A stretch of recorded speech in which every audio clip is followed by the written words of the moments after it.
Ilang araw ko nakasama yan si Kuya Gov eh, dyan sa Davao del Norte. Actually, natulog ako dyan sa Davao del Norte ng ilang araw. Mabait si Kuya Gov. Yun nga lang, nagagamit siya dito. Kasi, di ba, ang justification nila kung bakit nagawa yung rally na yan, di na prayer rally ang tawag nila, yung maisog rally na yan, para supposedly kay Kuya Gov. Pero nakakalungkot doon, dahil nagsasalita si Kuya Gov, kasi ang mali doon sa program, konting analysis, no? Kayo na gumawa ng program, ang main purpose ng event ay kay Kuya Gov, di ba? Dapat siya ang bida dyan. Dapat, gusto nyo mapanood ng taong bayan kung ano yung gusto sabihin ni Kuya Gov, sana yung speech niya, pinasok nyo before digong. Kasi alam nyo naman ka-coffee, bakit nandiyan ang tao, hindi para kay Harry Roque, wala naman pakialam ang tao kay Harry Roque. Kung kay Glenn Chong, hindi para kay Glenn Chong, sino ba yan, di ba? Hindi para kay Attorney Vic o sa mga presidential, sa mga senatorial aspirants. Hindi para sa kanila yung rally na yan. Ang mga tao ay nandiyan, number one, dahil ipoprotektahan nila si Kuya Gov. Pangalawa, nandiyan si Digong. So kung highlight ba, para kung manonood ka ba ng mga concert, di ba? Kung ang highlight ng event na yan ay si Digong, sabihin na natin, si Digong ang highlight. So ibig sabihin, pagtapos na yung highlight, pagtapos na si Digong, aalis na yung mga tao. Ang mali nyo dyan, sa kung sino man yung gumawa ng program, sana yung speech ni Kuya Gov, nilagay nyo before Duterte. Kasi, after ni Duterte, obviously, aalis na ang mga tao.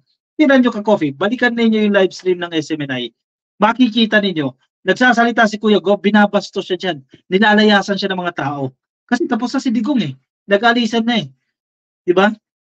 Kawawa yung tao. Ginamit nyo, nagamit nyo sa political interest ninyo. Nagkaroon kayo ng issue para ma-justify ninyo na kinakailangan natin mag-rally.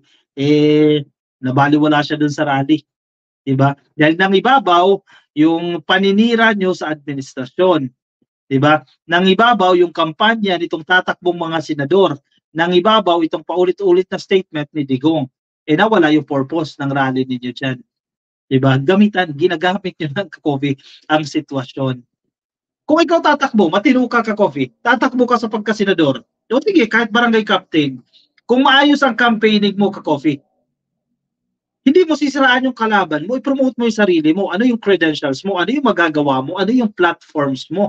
Basically, yan dapat yung nilalaman ng speech mo, hindi yung pupulaan mo yung kabila.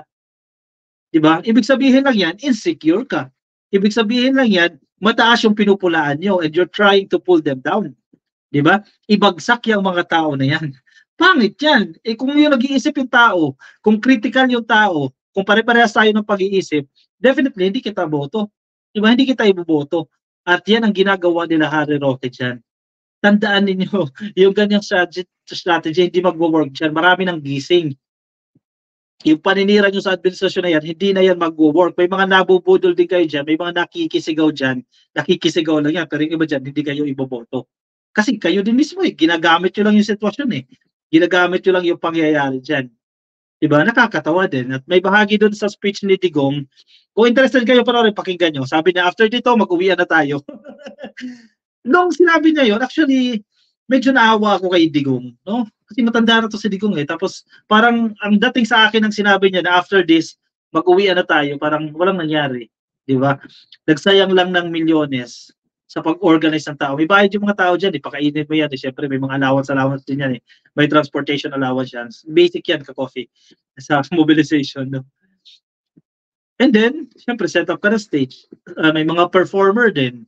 Magbayad ka kay Giselle Sanchez, na magbayad ka sa mga host. At yung iba dyan, siyempre, yung hotel, accommodation, etc. Baka nga sumagot yan si Kuya Gov eh. Diba? Tapos di naman lang natulungan. Malaki yung ginastos. Millions of pesos ang ginastos. Pero sabihin ni Digong, after this mag-uwian na tayo. Wala nangyari. In short, hindi strategic yung ginawa ninyo. Nagsayang kayo ng resources. Diba? Halata naman eh, kawawa. Actually, tigil na kasi kayo. Tigil na. Tulungan na, diba? Tulungan yung administrasyon. Tama na yung kakasira ninyo. Kung ano-ano man yung ginagawa ninyo. Si Digong, pagpahingahin nyo na din. Matanda na si Digong, oh. Tinan mo, kung nakita nyo sa thumbnail ko, dito sa live natin, inaalalayan na lang siya ng tao. Kala ko nga, nag-collapse na talaga eh. Kasi yung patayo, parang nagkagulo yung tao, natatakpan lang pala siya. Hawak-hawak na siya dito para makatayo siya on his own. Hirap na talaga si Digong. Pero kailangan nila si Digong. Sa totoo lang. Kasi sa oposisyon, ang pinakamataas ay si Digong. So kung matchuchug si Digong, maalis si Digong sa equation, itong sila Harry Roque, babagsak yan. Lalong babagsak. Hindi na nga, wala nang pag-asang lumusot, mas lalong walang pag-asang lumusot na talaga. Talagang walang pag-asang lumusot. Kasi nakasandal sila kay Digong eh. Hoping sila, madadala sila ni Digong. Kasi umaasa sila doon sa Duterte Magic. Yan ang ginagawa nila. Hoping, umaasa na madadala ni Digong. Wala na, matanda na si Digong eh. Baka hindi nga umabot ng 2025 elections eh. O kaya ng 2028 presidential elections eh. Lugi-lugi sila dyan. Diba? Pagpahinga nyo ni matanda, retired na yan eh. Diba? Sana nag-enjoy na lang siya. Diyan na lang siya sa Samal Island. Swimming na lang siya dyan. Tingin-tingin siya ng karagatan, etc. Diba? Mas nakarelax pa siya. Eh ngayon, lumalala tuloy yung mga issues eh. Siyempre, hindi kayo gagantihan eh. Diba? Marami kayong mga binibitawang statement against the administration. Siyempre, magsasalita din yung administration against you. O diba? Nakakalkal itong mga issue na yan. Actually, lugi kayo. Obvious ka, Coffee. Hindi dahil pro-administration tayo. Sa sitwasyon ngayon, wala kayong habol. Dihadong-dihado kayo. Tingnan na, parang walang chance of winning yung ginagawa ninyo. Dahil nasa kabilang side kayo eh. Nasa masamang side kayo eh. Diba? Wala kayong bagong argument. Isip kayo ng bagong argument na valid. Diba? O siya, sige, anong say ninyo dyan, ka-Coffee? I-share ang inyong opinion, ang inyong reaction dyan sa ating comment section, ha? Ibahagi dyan sa ating comment box. Oh, good morning, ka-Coffee sa mga nakatutok sa atin. Nasa man po kayong panig ng daigdig. Magandang araw po sa inyo, magandang gabi. Yan, ang dami nakikinig sa atin ngayon, ha? 2093, wow! Ang dami nito, ha? 2093 po ang nakikinig sa atin ngayong araw po ng linggo. Ayan, marami dyan nasa Amerika. Sa mga friends natin sa Amerika, no? Sa California, yung mga gising pa rin hanggang ngayon, happy viewing po sa inyo. Nasa Europa, ganoon din, nakaantabay sa atin sa Middle East, nandito sa Pilipinas, gabi na rin, alas 11 na ka-Coffee, pero nakaantabay pa rin po sa atin. Magandang gabi po sa inyo, ka-Coffee. Yan, kumusta po kayo? Yan, kuha na kape, ka-Coffee, magpuyat tayo. Inantay ko matapos, oh. Usually 10 ang live stream natin, ha. Inantay ko muna matapos yung speech ni Digong, kasi alam ko, yung iba sa inyo, na hindi interested manood. So ako na lang manood, summarize ko na lang yung mga pinagsasabi, kwento ko na lang sa inyo. Kaya na-late tayo ngayon eh. 10:40 na tayo nakapasok kasi natay ko yung speeches. Ayan, kumusta kayo, ka-Coffee? Yan, attendance check tayo. Sige, attendance, sabay-sabay tayo mag-attendance check. Ayan, yung index finger ninyo, i-click lang po, index or thumbnail, tatawag natin dyan, hinlalaki nyo. Yan, i-like lang po yung video na yan para sa ating attendance check. Like lang po yung video na yan. Ayan, makapag-attendance na po kayo. Nasa YouTube, nasa Facebook, please like lang po itong video na yan para po sa ating attendance.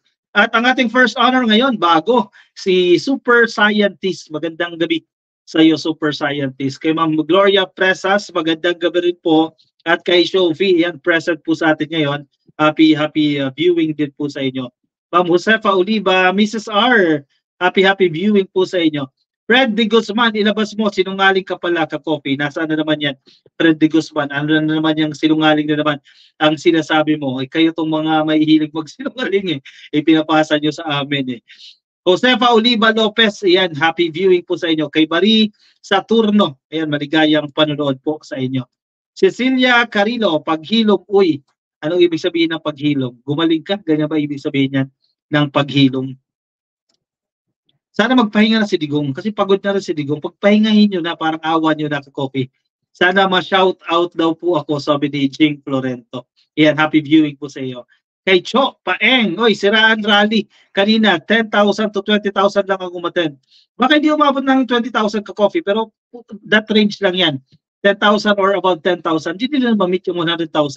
Saan nila ilalagay yung 100,000 na yan? Paano magkakasya dyan sa venue na yan? Nakapunta ako sa lugar na yan. Though malaki yan, pero it cannot accommodate 100,000 people dyan sa venue na yan. Bago lang yan eh. Yung mga taga Davao del Norte, alam nyo, ka-Coffee, bago lang yung lugar na yan. No?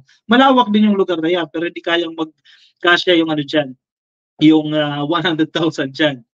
Maraming salamat, ka-Coffee, yan. Thank you. Jing Florento sa pag-shoutout daw po. You're welcome po. Happy viewing po sa inyo. Sige, mga ka-Coffee natin, nagising pa dyan. Happy viewing, ka-Coffee. Yan. Thank you sa inyong pag-antabay sa panonood sa atin ngayon. Bakit di pa po kayo naka-follow sa ating Facebook page? Pasuyin na lang, ka-Coffee. Click lang po ng follow or like sa YouTube, Facebook. At kung nasa YouTube po, please click lang po ng subscribe. Kay Henrik Tan, good evening, kakap, watching from Australia. Si Digonggong feeling presidente pa rin. Ayaw umalis sa kapangyarihan, Jing Florento. Actually, no? Sana tama na, tama na. 2 years lang nakalipas eh. Move on. Yun yung term dyan eh. Mag-move on ka na. 2 taon ka nang wala eh. Ang laki ng pension, ang daming pera. Billionaire itong si Digong. Magpahinga na, di ba? Enjoy mo yung time mo sa pamilya mo. Di ba? Ang dami mong anak, pamasyal ka, apo mo, isama mo. Mag-enjoy na, huwag naman gulo. At kung from time to time, kung kailangan ipatawag para sa consultancy, sige sabihin na natin na term yan, consultancy, hindi para sumagot sa kung ano-ano, sana, yun na lang. Pero sana, yung time mo, lumabas ka na sa politics kasi sabi mo retired ka na. Huwag mo nang tulungan yan sila Roque ng mga kampanya kasi traitor din yan eh. Eventually, kakalas din sa iyo yan eh. Babalik ta rin ka rin eh. Huwag mo na silang tulungan. Hayaan mo silang kumayod sila ng kumayod para manalo sila sa pagkasenador. Hayaan mo silang kumilos. Hayaan mo na sila, matanda ka na, Digong eh, di ba? Magpahinga ka na. Gem HE sa Cubao. Oy, gumala na kang siya ng Ilocos. Gumala na lang siya sa Ilocos. Andre Valiera. Ito si Andre. Hindi ko maintindihan si Andre kung nasa ang side ba to kay Digong o kay PBBM. Pero talaga yung suggestion mo dito, Andre, ha? Yung mga nakakakilala kay Andre, sikat yan sa live stream natin, eh. Lagi nandito yan, eh. Lagi mga negative yan sa admin. Tama yung suggestion mo dito, Andre, ha? Sana may mag-advise kay Digong, enjoy niya yung ganda ng pagudpod. Punta siya ng Kapurpurawan rock formation, punta siya ng vegan, dyan sa Crisostomo, di ba? Crisostomo ba? Crisologo. Dyan sa Crisologo. Mag-enjoy siya ka-coffee. Huwag na siya magpagod-pagod dyan, napapagod na siya dyan. Actually, hirap siya ka-coffee. Nakikita ka, i-share ko sa inyo, yung mga ayaw maniwala. I-share ko sa inyo ka-coffee itong ano na to. Itong picture na yan. Pero nasa thumbnail ko yan, binilugan ko sa thumbnail natin. Kailangan niya talaga ng alala, hindi na kayang tumayo ng siya lang. Diba? Pagpahingayin niyo na si Dongxi. Kaya nyo lang, magkanya-kanya kayo, yung mga malalakas pa, yung magpatulong kayo kay Sara Duterte. Yan. Sana si Sara Duterte na lang yung tumulong. Huwag na si Dongxi kasi God pa na to. Parang nais ko Moreno tayo dito eh. Si Dongxi, si Dog pa, pagod na ka-coffee, no? Huwag nyo nang pagurin yan, pagpahingahin nyo na yan. Yan. Kung makikita nyo ka-coffee, tika. Yung iba ayaw maniwala eh.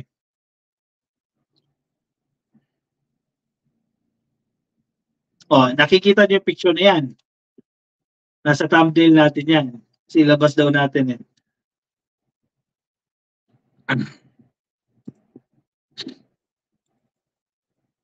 Yung time na yan, kasi parang nagkakagulo eh, pagpasok niya, di ba?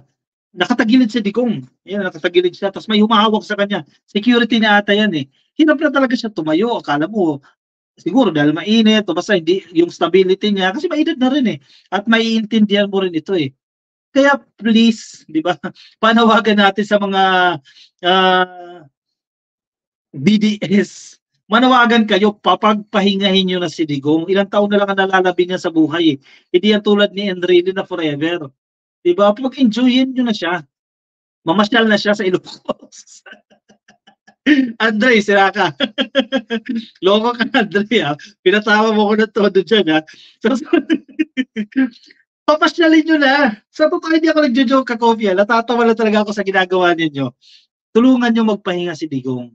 Makatulong yan kay Sara Duterte. Baka may chance pa si Sara Duterte maging presidente sa 2028 kung tumigil na kayo.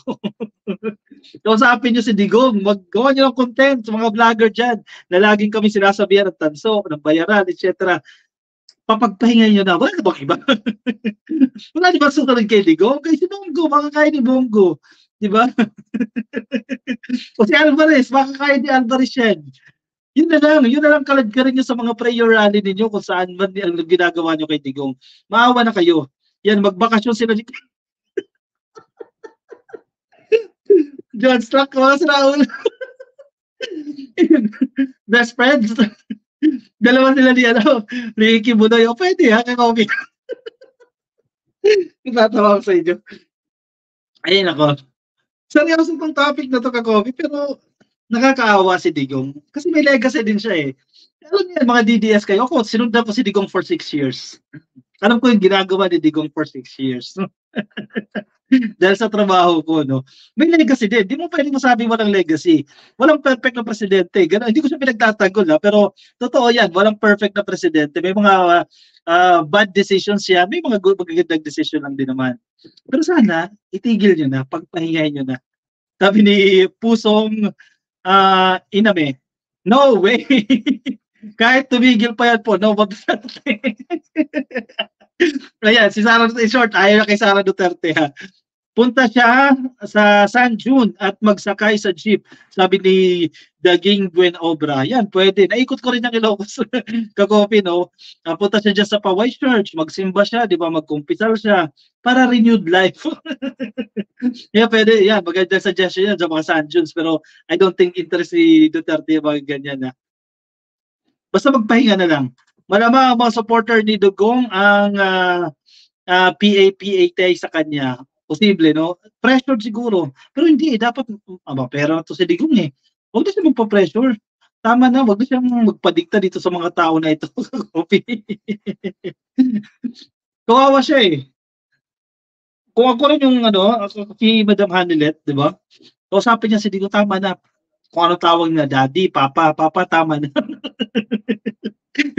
Sabihan niya, yan. Si Kibuloy, sige, kung makapagpiyasa si Kibuloy, mamasyan silang dalawa. Diba, sakay-sakay sila ng chopper ni Kibuloy. Punta ka sila dyan ng Ilocos, diba? Tama ito sabi ni, ni Andre Vallena eh. Hindi kung ayaw nila mapasyal, mag-prayer rally sila sa Ilocos. Diyan sa Paway, di ba? Mag-prayer rally kayo dyan. At least, nagbago kayo. Hindi yung habang buhay kayong maninira sa gobyerno. Bye-bye muna. Muna ata ako dito. Sabi, ay, Melski. Ako naman si Melski, nagtatampo agad. Hindi na shoutout. Keep going. Magbakasyon sa Pag-asa Island. Tira mo, isang topic pala tayo. Napapahaba tuloy ako. Bakasyon muna sa China, Imelda Cinco. Hindi, madalas na sila dyan sa China. Kakopi na, madalas na sila dyan sa China. So, feeling ko, sawa na rin sila dyan sa China. Tatay Digong, pahinga na, sabi ni Leia Karin. Feeling ko na pumapasok na rin sa isip ni Digong yan na siguro tama na rin. Kasi sabi niya, di ba, doon sa last speech niya, sabi niya, after this, uwi na lang tayo. Di ba, parang naglaho ng bula yung milyones sa pag-organize ng event and then walang nangyari dahil hindi kayo pinapatulan ng administrasyon na ito. Iya sa pagod po daw, sabi ni Alfred. Sa Mayla. Buhayin niyo yung Halos Beach Resort dyan sa Pagudpud, no? Dyan kayo, mag-swimming kayo sa Blue Lagoon. Ang dami nyo pwedeng enjoyin eh, dahil marami kayo chiching-chiching eh. Tama na. Mapagod na kayo dahil di ka na rin na matatakbo eh. Anong tama na? May tama na yun. Trevor Phillips, kayo talaga salbahay din kayo ha. Hindi kunin na siya ni Lord. Ay, bugok vlogger, trolls, mainstream media, mga bayaran, tuta, sabi ni Eloisa Bililio, tingnan mo. Isa ito example, halimbawa si Eloisa. Ang sabi niya sa mainstream media, bayaran na rin ako. Hindi na lang kami yung bayaran ha. In fairness. Bago na yung narrative ng mga DDS, actually mga DDS, tumakinig kayo ha, kayo yung may kasalanan bakit nagkakaganyan si Digong. Kayo yung may kasalanan kung bakit ganyan si Digong na 80 years old na kailangan pang magdoble kayod para protektahan kayo. Di ba? Sabi nila, ang mga mainstream media bayaran, ay congrats, hindi na lang kami yung bayaran, at least hindi na lang kami. Sinama niya na yung mainstream media. Bakit kanyo? Mautak ang mainstream media. Nakikita nila maganda yung ginagawa. Bakit kami sisira? Gagawa kami ng mga invento-inventong kwento, no? Para sirain ang administrasyon na ito. Nare-realize ng mainstream media yan. At matagal na namin na-realize. Kami bayaran, kasi vlogger, di ba? Yung bayaran niya, mayanganan. O yan, ngayon, ang mainstream media, kasama na rin. Bayaran na rin. Wow, ang dami na namin bayaran. Eloisa, ikaw bugok, sabi ni Mona Irani. May tama na talaga, sabi ni Alex Paraon. Paeng, ma'am, maiti kahit anong gawin nila, wala na sila. Wala na sila mauutok na loyalista at pro-BBM. Isa pa yung mga yang Maita, hindi maintindihan pinagsasasabi nila na uumay lang ako. Ngayon, di ba? Honestly, no, seryoso itong topic na to, pero nakakatawa na lang dahil andun na sila eh, bumagsak na sila eh. Ano ba, kung wala pa sila doon sa dulo, pabagsak pa sila ng pabagsak. Dahil kasalanan din nila, di ba?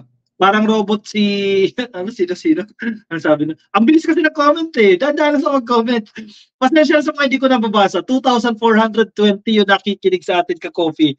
Ganyan karami nakikinig sa atin. So imagine niyo yung comment sobrang bilis, no? Kung ano na lang yung malink ko, maklik ko, yun na lang yung nasa shoutout ko dyan ka-coffee. Kaya si Rejor, present daw sa atin. Pumasok ako sa live ng mga dutae, kaso hinahide nila ako. Sino to? Jane Ashley Andrabo. Ba't kasi pumasok ka pa doon? Dito ka lalaki. Kasi di rin kayo magkaintindihan ng mga yun kasi hirap din yung mga yun sa comprehension. Jude, fentanyl pavor. Ayan, baka epekto ng gamot yan.